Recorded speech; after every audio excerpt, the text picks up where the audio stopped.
So, as I had hoped, we start off this Friday in a less distraught state as we were yesterday. Because yesterday we were in a very distraught state. After being stabbed and going to the hospital this month, I developed a little bit of a thicker skin, I think. But this, my dog getting sick, kind of breaks that, peels that level of hardness away. It breaks my emotional and my composure. So,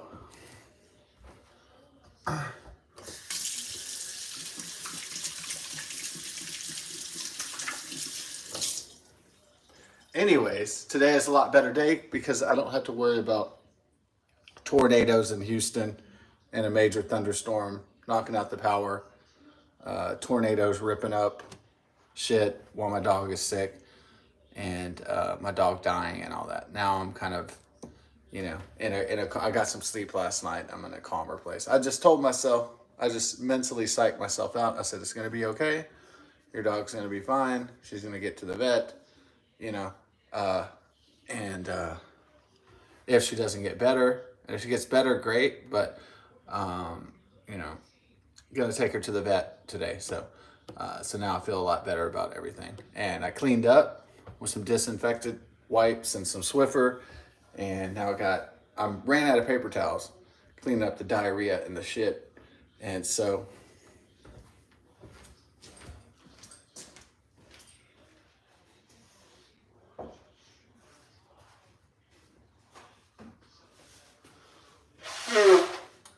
but I still got an ass load of toilet paper, so yeah.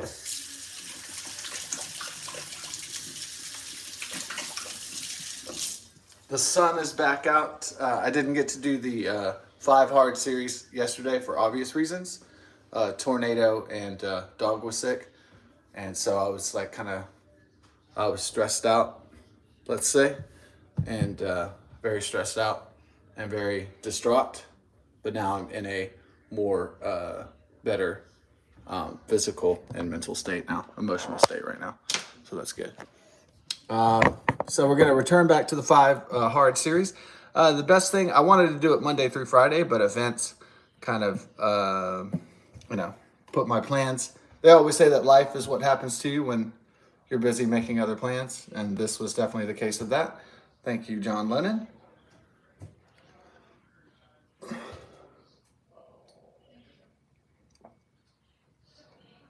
Life is what happens to you when you're busy making other plans. Oh, that's from Beautiful Boy. Yeah. Mm. So we got the coffee, and with the disinfectant wipes and all that, I was able to get the kind of the mitigate the smell and the blood and the puke and the whatever else, the throw up.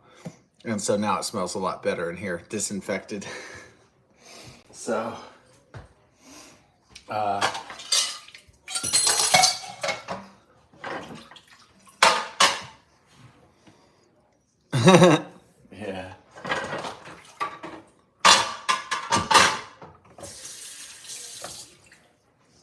Yeah, people are saying since they send a NASA probe close to the sun, that now they're going to put men walking on the sun and all this, silly shit. So it reminds me of the Ali G episode with Buzz Aldrin, where he's interviewing Eugene Buzz Aldrin from the Apollo 11 first landing of men on the moon in July 20th, 1969. And Ali G, as Sacha Baron Cohen as his character, Ali G is saying, so, do you think one day that men will walk on the sun? And then Buzz Aldrin's like, no, it's too hot. I love that walk on the sun.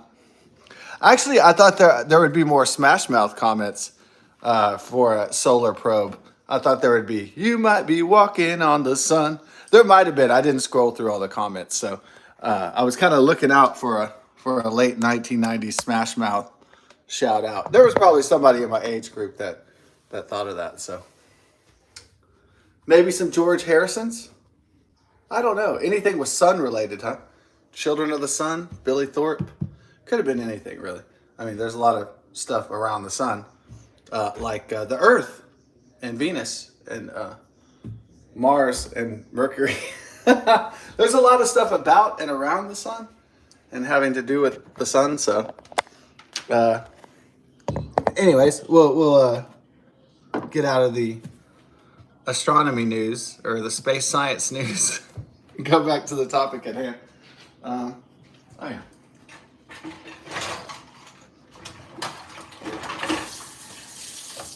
I digress. We'll go back to the 5 Hard series, I call it. Well, thankfully, if I got delayed, they're 7 days in a week. So I can still finish the 5 Hard series. The reviews of all 5 Die Hard movies. And today I'm to the 4th day finally, even though it's really the 5th day of the week, for Live Free and Die Hard, it's called. But it's Die Hard 4, Live Free or Die Hard. Stars Bruce Willis, Justin Long, Kate, is her name? Is it Kate Elizabeth Winstead? Is that her name? She has some really awesome kind of queenly name, right? For a hot babe. Yeah. No, is it?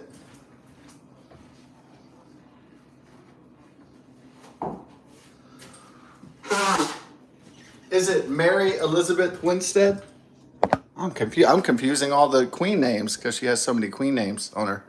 So finally got to it. Mary Elizabeth, the gorgeous Mary Elizabeth Winstead, who is hot. Yeah, that's it. She's hot, and I guess if you're hot and you can act, you might have a career. Yeah. Or well, do you even really have to act, or can you just be young and hot? So what's the currency here? Well, I guess you have to be able to follow direction in a movie. I guess you got to be able to act somewhat, right? Maybe some kind of skills or training, some kind of experience. Yeah, but she probably got experience.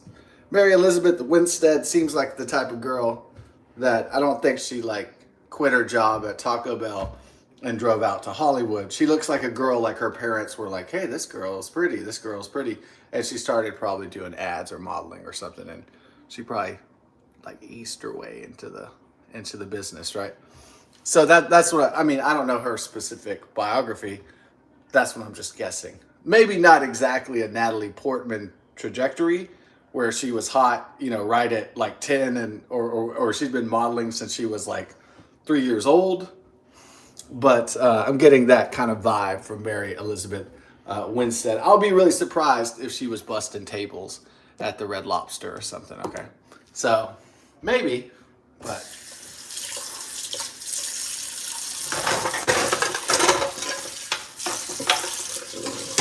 I'd be really surprised if she was blowing the Weinsteins or something, trying to get into the business.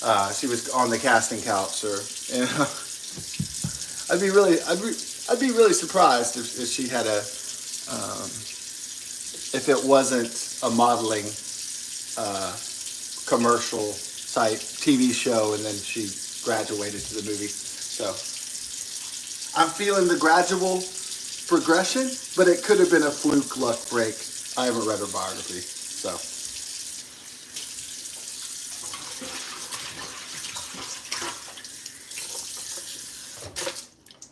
But I'm sure they were like, okay, who's going to play John McClane's daughter? Lucy McClane. And then all the actresses showed up, and some of them were fine, and some of them were really good thespians. But then they saw, it's Mary Elizabeth Winstead. Oh my God. Yes! She's a hot babe. So that's why she's married. And what, does she have children with Obi-Wan? With Ewan McGregor? He was like, that chick is hot. I want her, right? Yeah, he was like, good choice. Excellent choice. Yeah.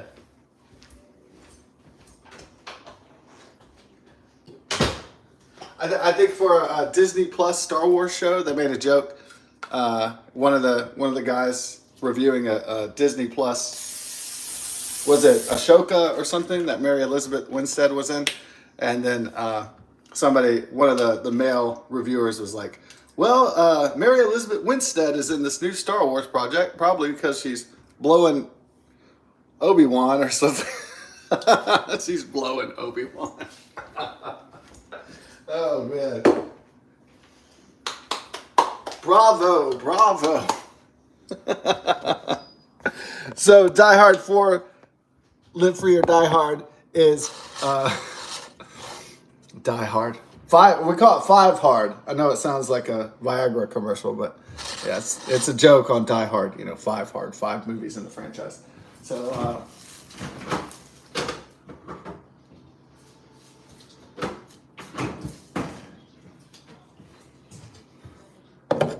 yeah, let's get some. What do we want to cook up today? Some bacon and sausage. Oh, we're out of sausage, so we have to be making bacon. Yeah.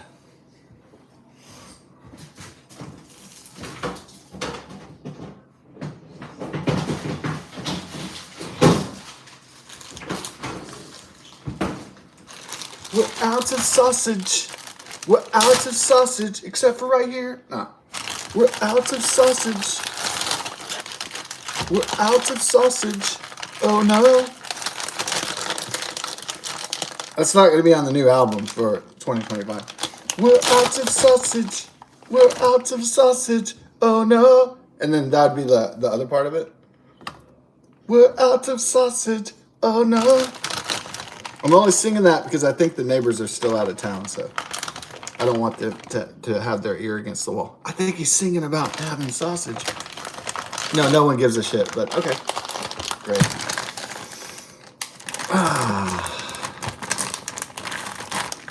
They have their recording devices over there. They're like, he's singing about not having sausage.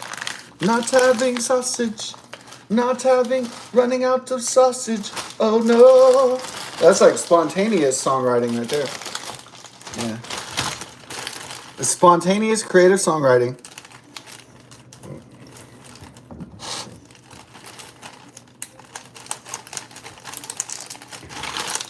It comes from the ether. It comes from the spirit realm, The collective subconscious, whatever you want to call it. Maybe it's cooler to call it the spirit realm, you think? Yeah, I think so.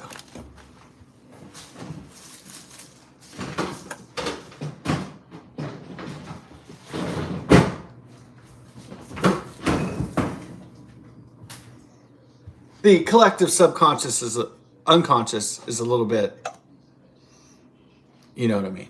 But the spirit realm sounds intense.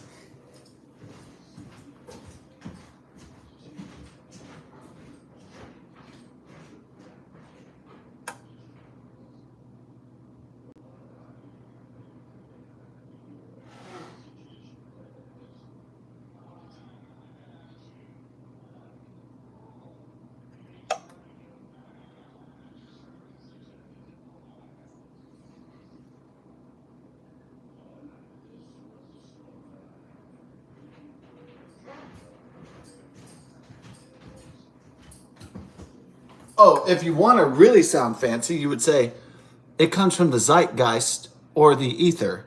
Actually, I like it comes from the ether.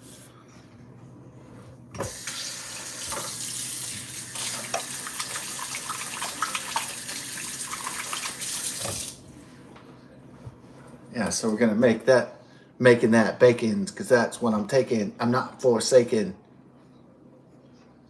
Because I'm not baking. Because you're not baking. That's true.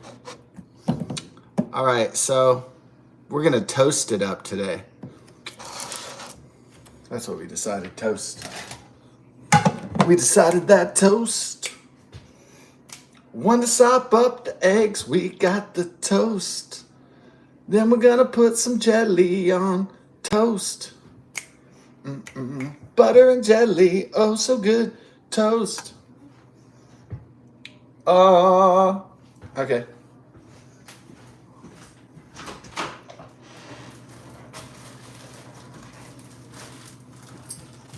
Toast.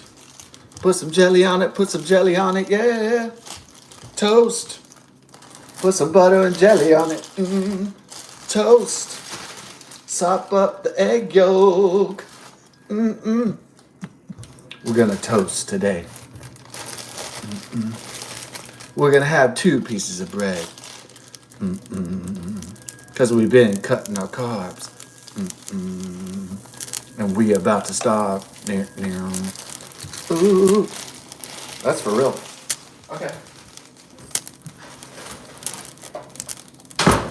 All right, so you have Justin Long, which is that dude, you know, yeah, that kind of 21st century dude.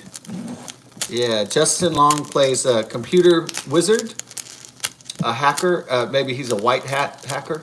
Yeah, they have like a white hat, they have a gray hat, they have a black hat. The black hat is the unethical hacker, the one that like steals millions of dollars from elderly people. They steal their life savings from elderly people. Okay, so that's the black hat. Gray hat kind of does some naughty things, maybe does some good things. But and then the white hat is like the cybersecurity, like the guy stopping the black hats and the gray hats. I'm not a hacker. I don't really know about it that much. Just what I've picked up pieces here and there, right? Yeah.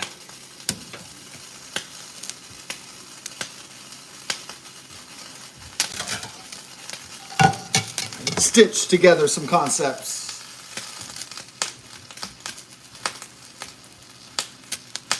Toast. Okay. So. No, don't. Toast.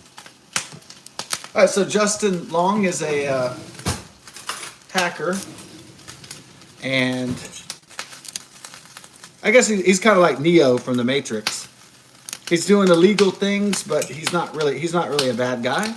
He's just trying to make, some money on the side with some programs. This is the first Die Hard of the 21st century. So the first Die Hard is about man versus heisters and terrorists in a building. The second one is against terrorists and defectors in Dulles Airbase, Airlines. Yeah, airport. And then the third one is in New York City. So it does the character is New York City, New York. So that's the setting. Yeah. You know it. Okay.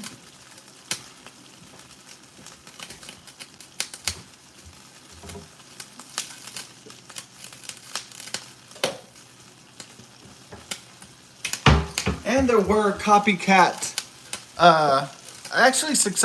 some successful copycat Die Hard franchises. Yeah, copycat Die Hard franchises that did not rely like Lethal Weapon on the buddy cop formula, like 48 Hours and so on. Bad Boys is a buddy cop movie, So Lethal Weapon, buddy cop franchise. 48 Hours, buddy cop franchise kind of thing. All right. Maybe that's anti-buddy cop. 48 Hours. But anyways, yeah. So the first one is terrorists in the building. Germanic, Nordic terrorists, pretty much. Except for one black dude and an Asian guy. And then the second one is saving airplanes in Dulles, Washington, D.C., International Airport. Third one is New York City, New York. All right, that's the character saving from Hans Gruber, Gruber's brother, Simon Gruber, in New York City, as he threatens to. He gets vengeance on John McClane and steals gold, transport it from Wall Street to ships to, go off and be rich somewhere, I guess. Like the Hans Gruber plan. Yeah. The goal is to get really rich and then leave to an island or some kind of nation that you can't be extradited or You can't be hunted down by by American or international Interpol, international police. So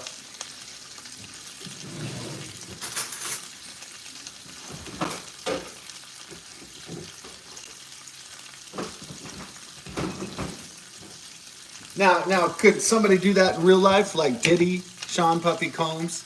Can he, with his $1 billion fortune or whatever, can he just like somehow get out of jail and just run to an island or a non-extradition country somewhere? I guess it's technically possible, you know. Get a big sack of money and then try to get away from national and federal authorities. I guess. Um, I kind of think of it like this: if they want to get you, they're going to get you.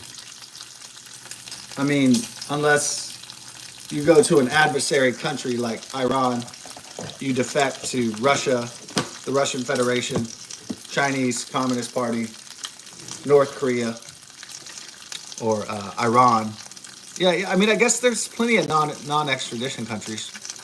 Yeah, it's possible, but I think if the feds and the CIA and the law enforcement wants to get you, I think they're coming to get you. So unless you have diplomatic immunity, like the Ecuadorian embassy, like Julian Assange, or you defected like Edward Snowden to the Russian Federation and kiss Vladimir Putin's ass and you're a slave to Putin.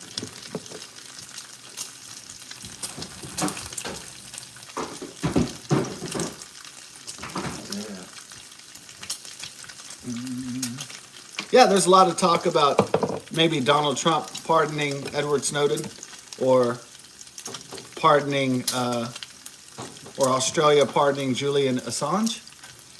And so I don't know how that process is going, but I've heard rumors, you know, about that stuff, about these leakers, government and Pentagon leakers, maybe getting, you know, amnesty. So we'll see.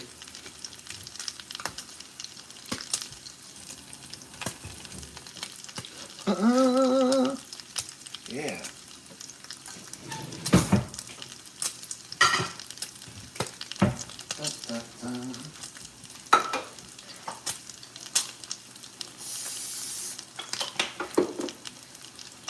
So Die Hard 4, Live Free or Die Hard. It's been 12 years since the last Die Hard movie, and the internet has evolved from 1995, and social media, and yeah, the internet has grown, online shopping, et cetera, online banking, and on and on. So the web has grown. Uh,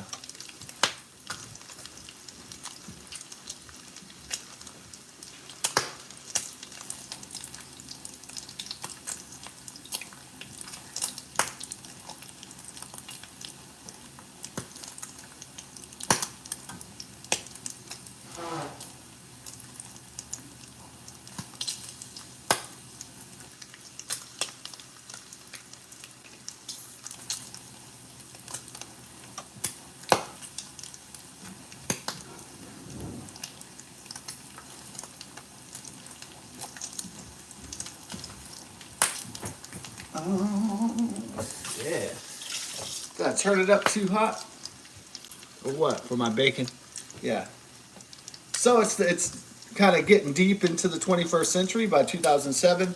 Of course, an event that will change world history and American history happened on September 11th, 2001, the Osama bin Laden Al Qaeda terror attacks against America. So I'm sure a lot of scripts were changed, or you know, their influence. Like maybe the original scripts were, who knows? Maybe some of the original scripts had the World Trade Center. Maybe they had the Pentagon under attack. Maybe stuff like that. But so the filmmakers and the screenwriters had to take into account public attitudes and what would be bankable. What would be bankable at the box office after, let's say, Pearl Harbor? Would it be movies that are like America, fuck yeah, or would it be just like movies about Japanese people mercilessly, uh, the Japanese Empire mercilessly killing Americans or something? So what do you think would box office, right? So after 3,000 Americans were killed in September 11, 2001, 20th Century Fox decided, well, we can't do something like that where the where big buildings are attacked or the Pentagon or Washington D.C. is attacked, at least not physically speaking with bombs. We can't do another Die Hard with a Vengeance where New York is getting blown up and all that shit. Like there's bombs exploding everywhere in D.C. and New York, right? So they decided, the screenwriters and producers decided, we're going to do the internet. And we're going to do a different kind of terror attack, which is a grid shutdown. So they kind of went the Ted Kaczynski Unabomber route, and they showed how dependent, we're going to show that dependence on technology by society is a weakness, not a strength, and how villains and adversaries and enemies could shut down America. And so they got Timothy Oliphant and his band of cyber terrorists to attack, to take over the grid and the government with their evil plan to take over the world and control everything. And but they start to target Justin Long. He's a hacker. They start to kill off all the hackers and all the people with technical expertise that could possibly stop them, and their evil plans to take over the world, or the United States to take over the world. Of course, they're going to take over the world with the internet. So using the internet as a weapon and shutting down the power grid and all the critical systems, and just having full control of all the systems in America, even down to the satellites, facial recognition software, you know, like the water systems, the electricity, the power grid, critical infrastructure, yeah, everything down to everything that runs on electricity and computers in life, in postmodern life. So, yeah. All right. And then, yeah. So the old school John McClane, the baby boomer, must team up with Justin Long, and he prevents him from getting assassinated like the other top level hackers and computer experts. And John McClane is the old school cop detective baby boomer who doesn't know about computers and is not tech literate. And then Justin Long represents the, I guess, millennial at that time, tech savvy 21st century young man. Okay. So old school and new school team up to stop the evil plans of Timothy Oliphant of taking over the world by shutting it down and having complete control over it, the grid and the internet. And so, but yeah, kind of like an inside EMP attack. Yeah, shutting down the grid, shutting down the power, shutting down the lights, shutting down the gas, and shutting down the water and the infrastructure and so on. So put on that toast, Don. Yeah. All right. And so using information as a weapon to take over the world. Information itself to take over the world.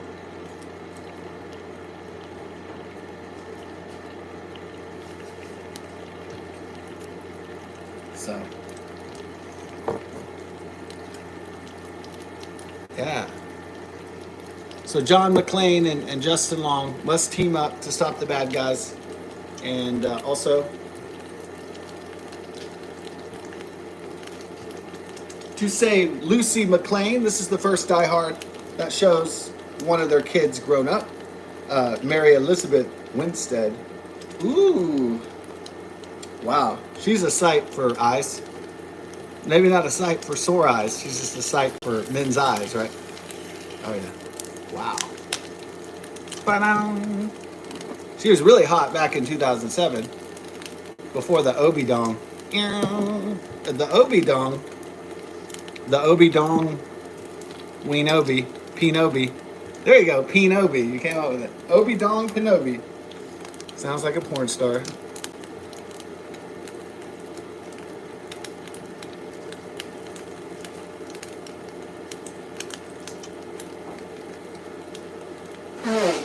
Yeah. So there's Adventures to Save America, and it came on. It came out July 4th, 2007. I tried to go see it, but I didn't realize that I didn't take into account there had been a Die Hard with Bruce Willis in at the summer blockbuster movie season for 12 years. Yeah, and I thought, yeah, I could go on July 4th and just go to the theater, just waltz in, get me a ticket. All the shit was fucking sold out. Sold out. It was July 4th, 2007. I didn't get to see it. The traffic was awful in the big city of Houston, Texas. And I got frustrated because like everything was sold out, all the shows. And like I wanted to see it, at a certain time frame, and I was like, fuck. So I said, damn it. This is the worst thing to do, is just go out willy-nilly and try to get tickets to Live Free or Die Hard on July 4th, 2007. I mean, it was just ridiculous. So the traffic, the fucking, all the movies sold out. I mean, it was just fucking crazy. So, oh well. Had a bad experience, so I just went home. And I was like, I'll see it later. I'll see it eventually. When the holiday's over and when the crowds die down and all that. So that's what I eventually did. But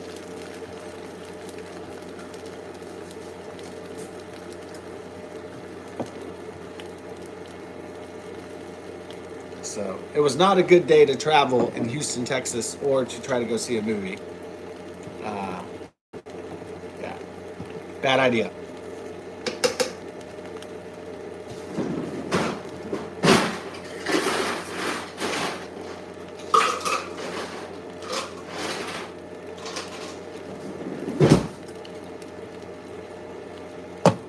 So Bruce Willis must save the day, deal with the internet and internet technology, the World Wide Web, and must also deal with youth and naivete.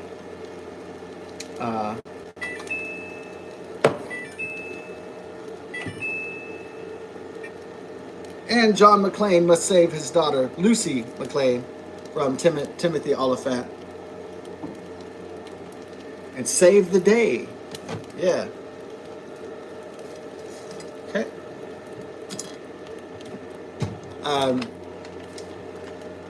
Lucy McClane in the movie has had some bad boyfriends that wanted to do the naughty and get into her panties without proper courtship. And this caused John McClane to kick one of the boyfriend's ass, or kick him out of the car.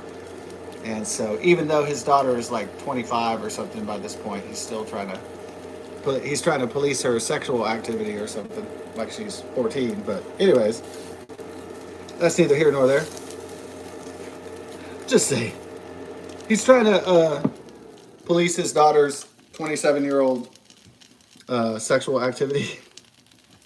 I don't know. It's in the movie. Take with that. Well, I guess always your daughter, I guess.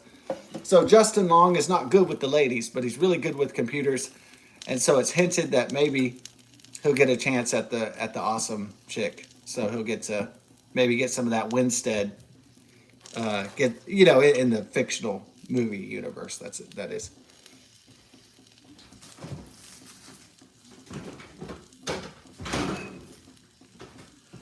Justin Long works well as the young, you know, Neo wannabe, the young Keanu Reeves wannabe. He plays the role well. Definitely.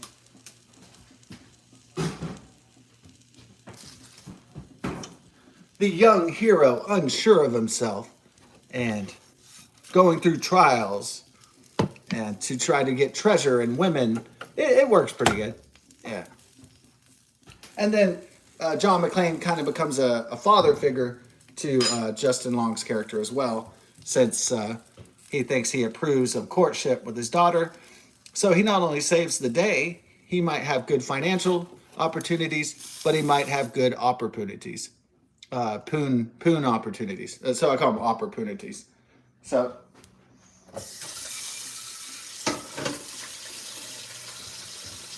he might get to go Justin Long, if you know what I mean. Wow. Nice one.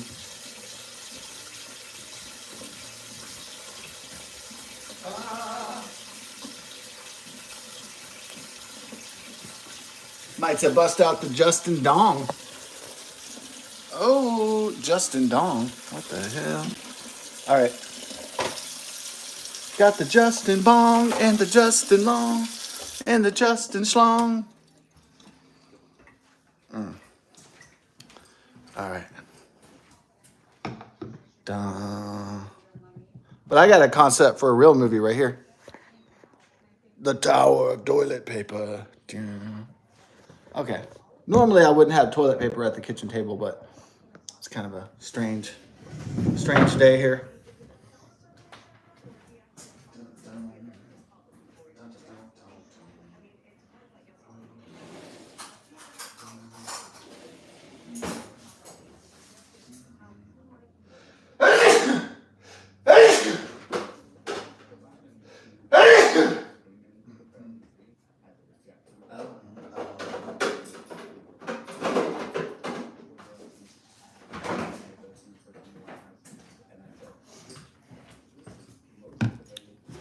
And Kevin Smith makes a cameo, if you know who that is. So if you don't, your life will still continue. Yeah.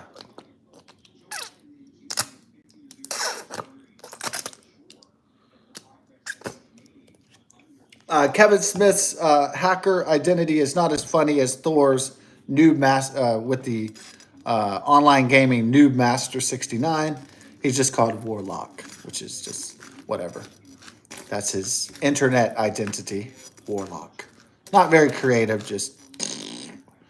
And then he lives in his mom's or grandma's basement. So, yeah. Warlock. Dun, dun, dun. And we got our iced tea. We got our breakfast. About to hit it. So that's 5 Hard, the 4th review. Live Free or Die Hard. Pretty much story synopsis breakdown. Is it good? It's exciting. It's kind of unrealistic a lot of times. Not just that bad guys would be able to take over the government and the entire internet. Maybe it'd be more believable if there's an electromagnetic pulse attack or something. But Die Hard series religiously stays away from Arabic or Islamic fundamentalist terrorists. So they avoid that trope. So in this one, it's a white guy and an Asian chick, and it's not really, yeah. They never went full True Lies and had a Arabic terrorist. So why? I guess that was just a creative decision. Maybe they wanted Arabic Americans cash flow. So if you can't find a reason for something, then just think about the money. All right. So then you can explain most of it. So things can be business or personal, but most of the time things are about business, I'd say. Yeah, sometimes things are personal, sure, and emotional. But I'd say, maybe 6 times out of 10 it's about the money. So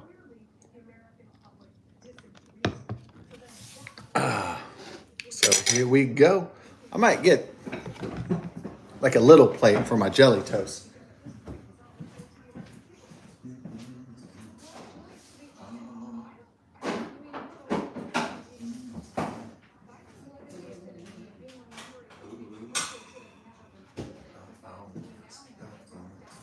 I love my baby girl. Ooh, ooh. So I think for a Die Hard sequel, a Die Hard sequel can never really live up to the original Die Hard. But what a Die Hard sequel can do is expand the lore of Die Hard, like show the children of John McClane. They never brought back Holly, Bonnie Bedelia, for some reason. I don't know why. Maybe the money was right, the script wasn't correct. I don't know. So yeah, but they'll never get to have a chance to make Die Hard 6 because Bruce Willis has aphasia, so he has a serious dementia kind of disease, some kind of Alzheimer's, like where you can't associate ideas with words or something. Really, some neurological disease that's complex and hard to describe because I'm not a doctor. So I know it's called aphasia, and you have trouble like speaking, expressing yourself, like toast with jelly on it. So maybe people with aphasia will be,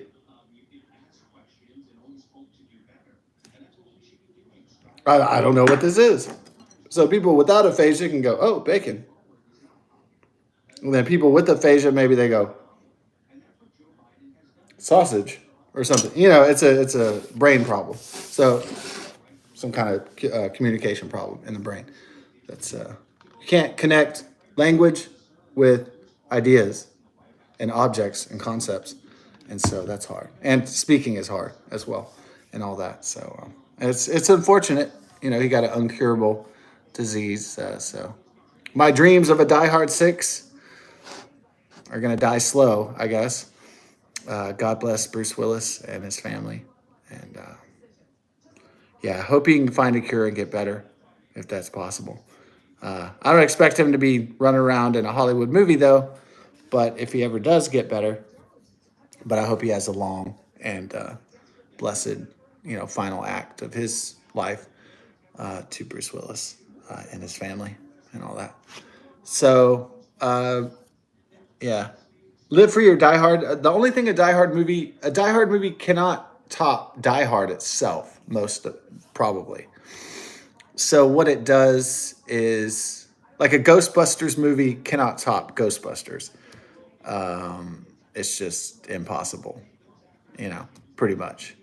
A Star Trek movie could top a Star Trek movie and be the best.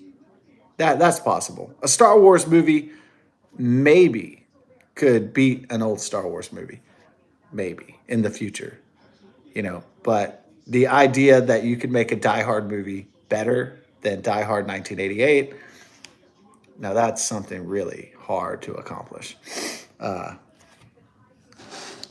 Literally hard to accomplish, difficult. Yeah, could you make an Indiana Jones better than the first Raiders of the Lost Ark?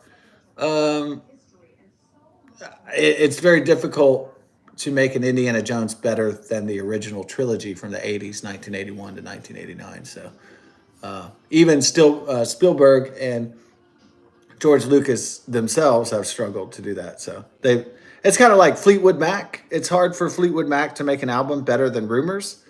So all they can do is make an album that's pretty good or really high quality, but they can never really beat Rumors. Their finest work, their finest output. So yeah, Die Hard is like the magnum opus, and Fleetwood Mac's magnum opus is Rumors. And so sometimes you can outdo yourself in your creative work, and you can reach your zenith, your pinnacle, and that's certainly possible in creative and human endeavors to reach your maximum threshold, I guess. Yeah, that's definitely possible. So I'd say Live Free or Die Hard is a fun summer action popcorn flick. And yeah, it's very 21st century and it's fun. And it's fun in this movie to have the younger guy and the baby boomer. The baby boomers They're like, oh, how do I figure out this technology? And the younger guy's like, oh my God, you dinosaur. And then the dinosaur is like, and then the older guy who's not so tech savvy, he's like, oh, you fucking nerds. And it's amusing, right? It creates a lot of tension and comedy and funny stuff in the movie. So it creates a lot of fun. Boomers versus millennials, right? That's basically what it is. Boomers don't. It's not that all boomers and elder generations aren't good with technology. It's just sometimes you get the boomer, that doesn't know how to do the computer, and for some reason, and it's like, help me, I can't do the computer, and you're like, but there's been computers around for 30 years. Oh no, but I can't do it. So you get that a lot, right? So that's why tech support's so big, because a lot of people can't understand technology and how science and math works, and how, yeah, a lot of people can't understand how things work for whatever reason. Low education, too busy, whatever the case may be, from a different generation. So a lot of people are not tech savvy or gadget savvy, and so Live Free or Die Hard plays with that concept to the max, with the contrast between Justin Long and John McClane. So yeah, let's get on this jelly toast, huh? I'm getting hungry now, though. Live Free or Die Hard. It's not a 4-star movie, but it's definitely a 3 out of 4. And not just because Mary Elizabeth Winstead is a bow, not because she's hot. Um,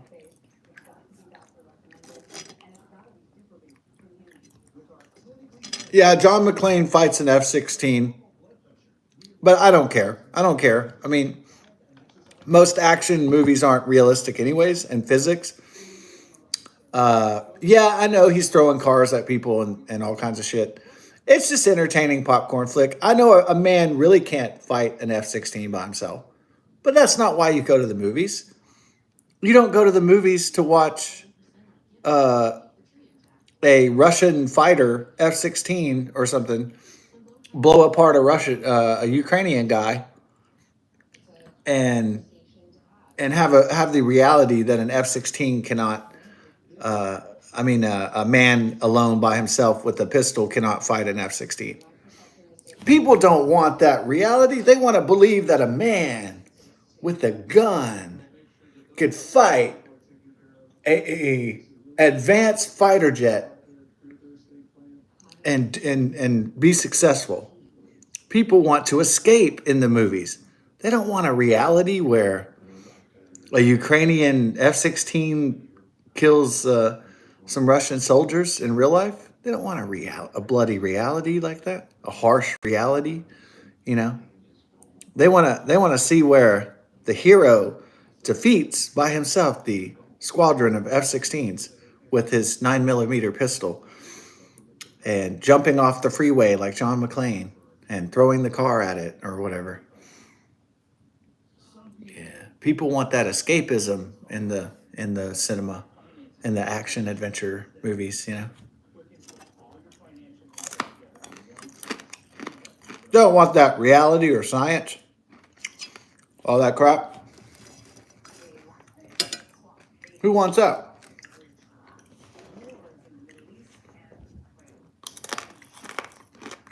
Reality's a bummer, man. But the movies,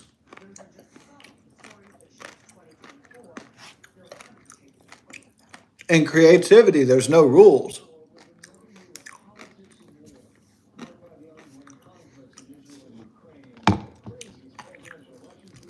A lot of people who don't like rules are bad at math.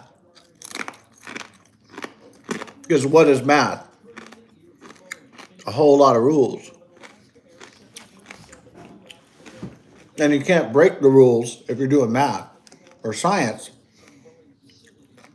generically speaking. I mean, in the early stages.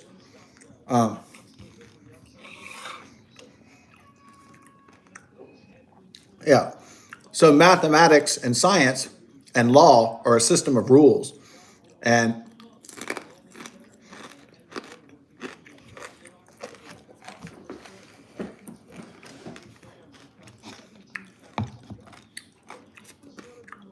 Very good bacon.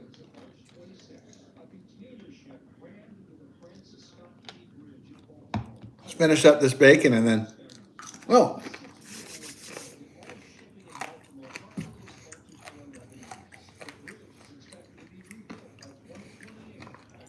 feeling it today? I'm like kind of feeling it.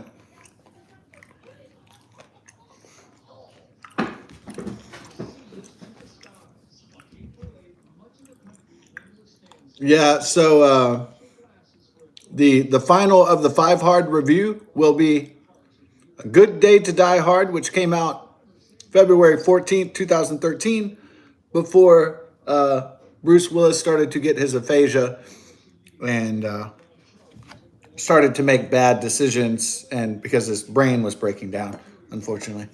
And so, oh man, sadly, right? Yeah. I might not see an 80-year-old Terminator, Schwarzenegger. I might not go see an 80-year-old Indiana Jones. But my God, would I see an 80-year-old Bruce Willis as John McClane? Hell yeah. Definitely, if that was possible. But you know, God is a blessed God. God is a forgiving God. God is everywhere and everything. God is capable still of magical miracles. And so you just have to keep the faith. Like Hans Gruber said, it's Christmas. It's the time for miracles. Brilliantly played by Alan Rickman in the brilliant, amazing first Die Hard. So, God bless and best of success. Have a fabulous Friday. Thanks for watching. This is the 4th episode of 5 Hard series, where I review all the and do the synopsis and little anecdotes of what I think about the Die Hard films. So, Die Hard reviews and retrospectives, sometimes historical anecdotes as well. So, factoids and so on. So, God bless. Peace. Thanks for watching.